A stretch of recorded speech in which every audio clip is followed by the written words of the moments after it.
We have mentioned a few times on this show Adriana Smith, and her story is absolutely tragic and quite frankly enraging. But we've talked about it sort of on a surface level. I wonder if you could help give us a sense as to some of the underneath the surface issues that are part and parcel of this situation and what it portends for the rest of the birthing people in this society, particularly the Black ones. Yeah, particularly the Black ones. Well, it's it's really sort of disquieting, right? This idea that they are keeping a Black woman, a dead, brain dead, a dead Black woman, quote unquote, alive through life sustaining support because they want to try to deliver a fetus.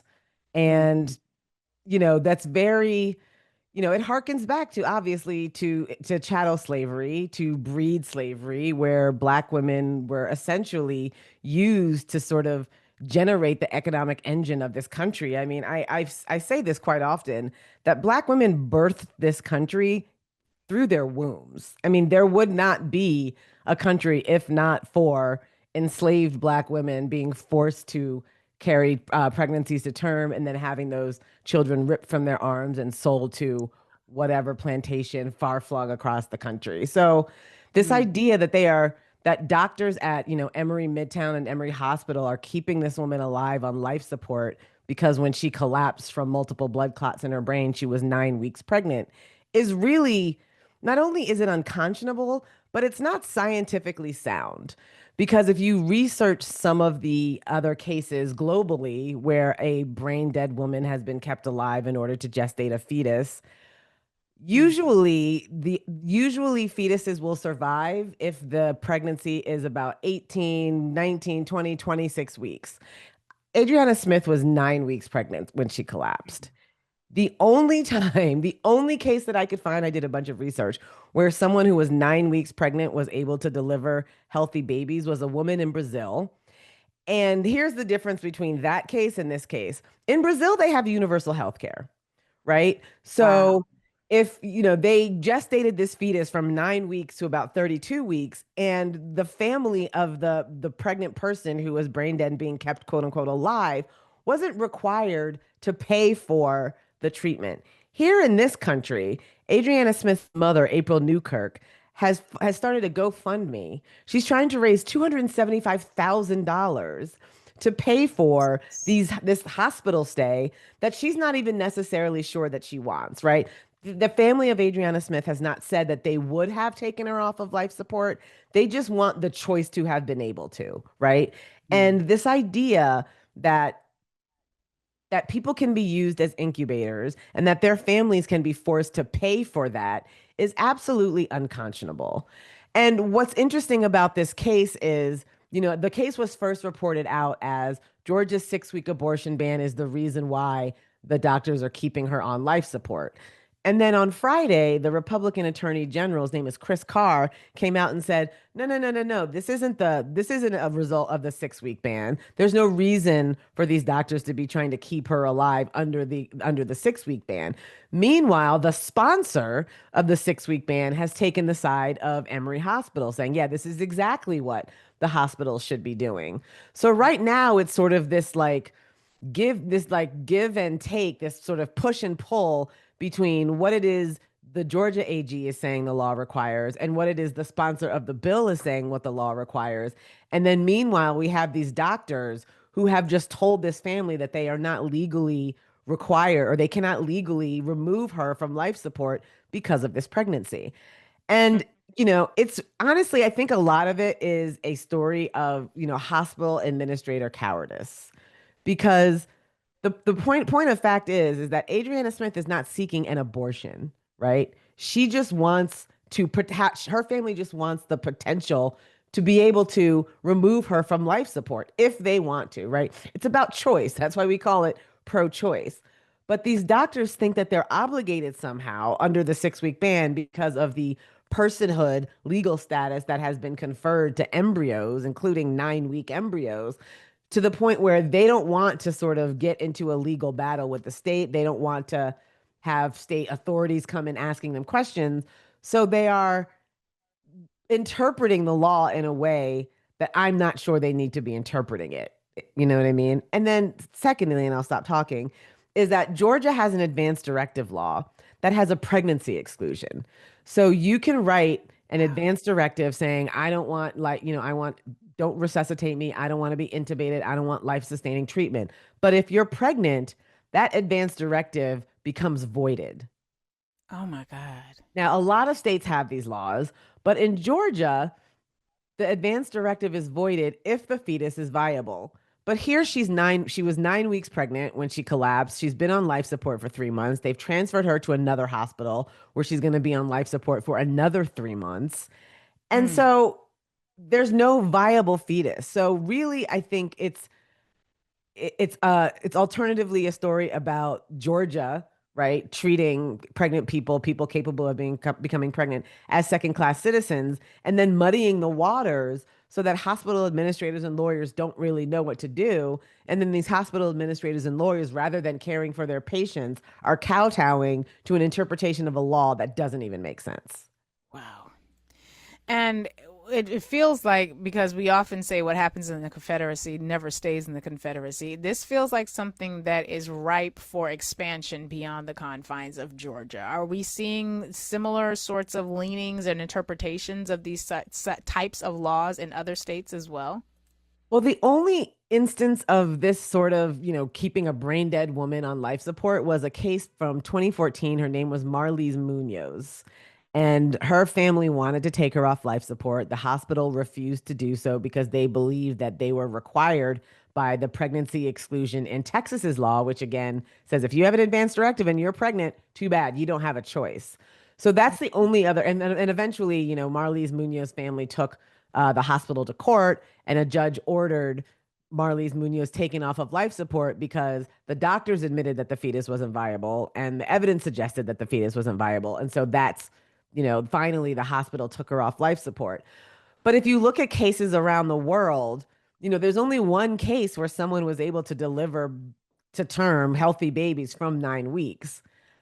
One case. And so the idea that this family has to potentially live with raising a child with disabilities, that maybe they want to do that, but maybe they won't, but they should have the choice. These doctors have told her that the baby has blood in its brain, that I'm sorry, fluid in its brain. The child might become blind, be otherwise severely disabled. And so Mm. this is not a common thing now, but it is going to become more of a common thing now that Roe has been overturned. And now that fertilized embryos have been granted essentially more legal status than pregnant people, particularly dead pregnant people, right? It just seems like Georgia or these doctors are going to exact their pound of flesh, even from a dead woman. And that's just really horrifying.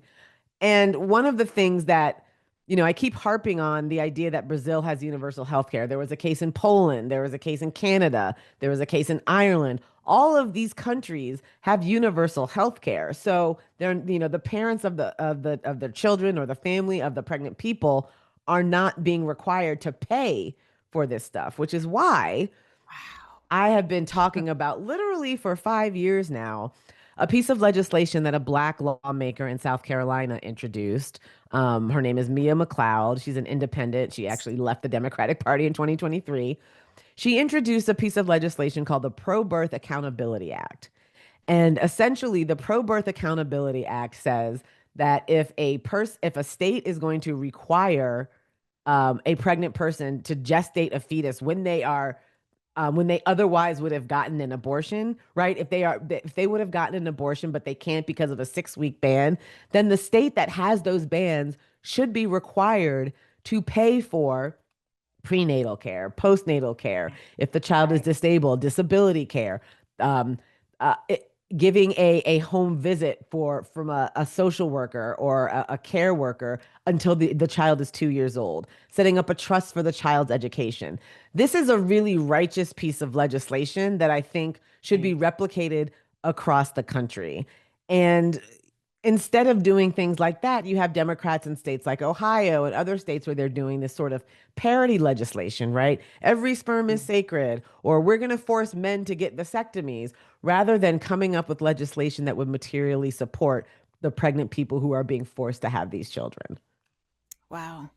And when you think of it that way, it feels to me like, wasn't aware that representative had left the Democratic Party. That's kind of interesting. But the idea that if you're serious about it, do it. Like if you're like, for example, if you're serious about voter ID, give everybody a voter ID who's eligible. You know who's eligible and who's not. Give them a voter ID. If you're serious about having voter ID being a way to ensuring that elections are safer. If you're serious about forcing people to carry fetuses to term, put your money where your mouth is. Like, don't talk about it, be about it. Because what we're Right. also now seeing is that if this family did wish to remove her from these machines, frankly, which is a very much an economic decision, $275,000. I don't even know if that includes the funeral costs, but $275,000 is an estimate as to what they're going to need for the duration of this or of the. I guess it's not even a procedure of this current situation, a situation that is only going to lead to an outcome where both the Adriana herself